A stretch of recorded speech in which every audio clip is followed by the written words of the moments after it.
महाराष्ट्र में विधानसभा चुनाव एक ही चरण में 20 नवंबर को होंगे और मतगणना 23 नवंबर को होगी। महाराष्ट्र की राजनीति पिछले कुछ वर्षों में सियासी उठापटक की वजह से और भी काफी दिलचस्प होती जा रही है।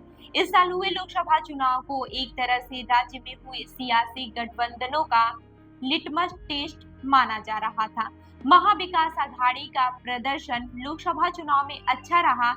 लोगों ने देखा कि उद्धव ठाकरे वाले शिवसेना गुट, कांग्रेस और शरद पवार वाले एनसीपी गुट की महाविकास आघाड़ी को 30 तथा भाजपा एकनाथ शिंदे वाली शिवसेना और अजित पवार वाले एनसीपी की महायुति को 17 सीटें मिली।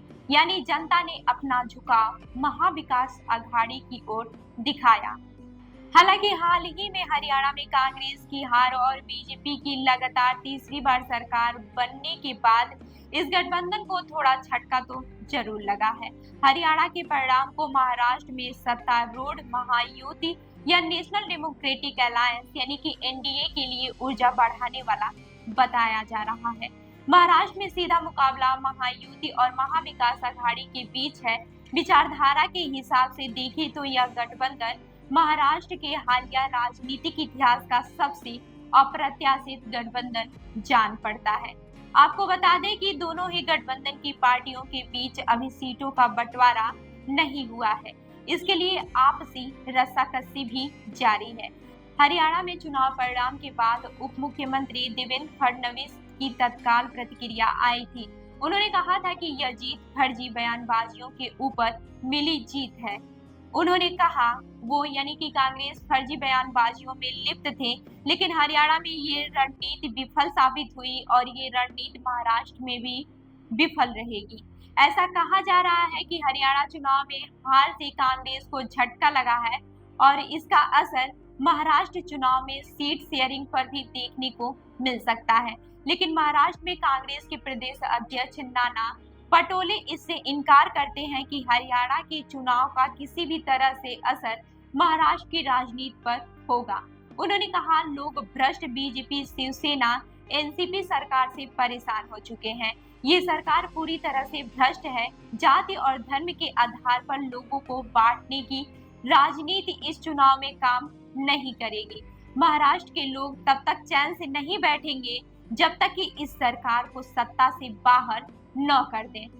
पिछले कुछ समय से महाराष्ट्र का राजनीतिक परिदृश्य लगातार बदलता रहा है। टूटते गठबंधन और पार्टियों के भीतर आपसी कहल लगातार खबरों में रही है। मौजूदा महाराष्ट्र सरकार का कार्यकाल नवंबर 2024 में खत्म होने जा रहा है। यहाँ विधानसभा की 228 सीटें हैं। चुनाव के लिए तारीखों की घोषणा होने से पहले ही राज्य में चुनाव का माहौल बन चुका है। उद्धव ठाकरे ने 2022 में अपने पद से इस्तीफा दिया था। शिवसेना के भीतर से टूटकर निकले और असली शिवसेना होने का दावा करने वाले एकनाथ शिंदे राज्य के मुख्यमंत्री बने। उन्हें बीजेपी का समर्थन प्राप्त हुआ और देवेंद्र फडणवीस उप मुख्यमंत्री बने। विश्वास मत में उन्हें 164 वोट मिले। वहीं विपक्षी महाविकास आघाड़ी को 99 वोट ही मिले। एकनाथ शिंदे को कानूनी लड़ाई के बाद शिवसेना का सिंबल भी मिल गया। वैसे देखें तो 2019 के विधानसभा चुनाव के बाद महाविकास आघाड़ी गठबंधन का बनना ही हैरान करने वाला था। शिवसेना, एनसीपी और कांग्रेस ने साथ मिलकर सरकार बनाई और कई राउंड की बैठकों के बाद उद्धव ठाकरे मुख्यमंत्री की कुर्सी पाने में सफल रहे।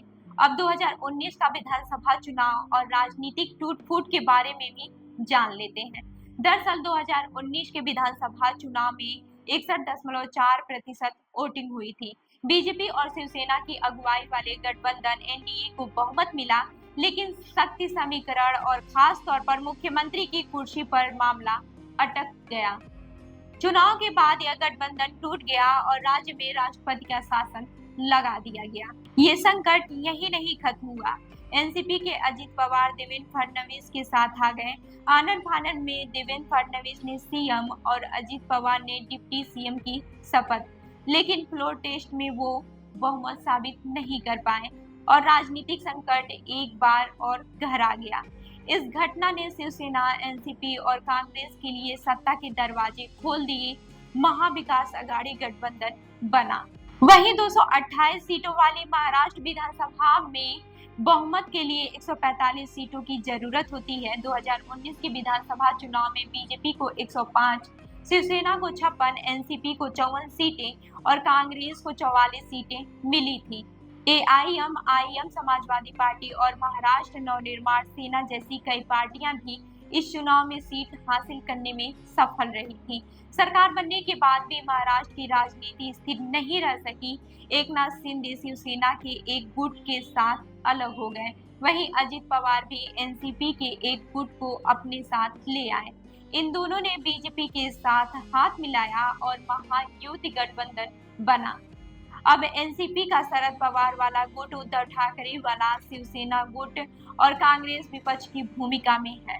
आपको बता दें कि पार्टियों के भीतर टूट फूट के बाद पहली बार विधानसभा चुनाव हो रहे हैं।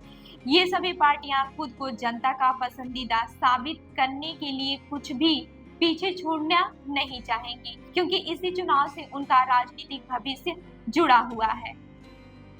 अब आपको बताते हैं महाराष्ट्र की राजनीतिक अहम पार्टियों के बारे में। कांग्रेस, बीजेपी, एनसीपी यानी कि शरद पवार, शिवसेना यानी कि एकनाथ शिंदे, शिवसेना यानी कि उद्धव ठाकरे, महाराष्ट्र नवनिर्माण सेना, बहुजन development alliance, AIM, Vanchit Bahujan alliance, communist party of India. तो ये है महाराष्ट्र की अहम राजनीतिक पार्टियां। अब यह देखना काफी दिलचस्प होगा कि महाराष्ट्र में कौन सी पार्टी सत्ता में काबिज हो पाती है, और आपका इस पे क्या है कहना, हमें जरूर बताएं। मैं हूं रूबी आपके साथ और आप देख रहे हैं जनदर्पण न्यूज। धन्यवाद।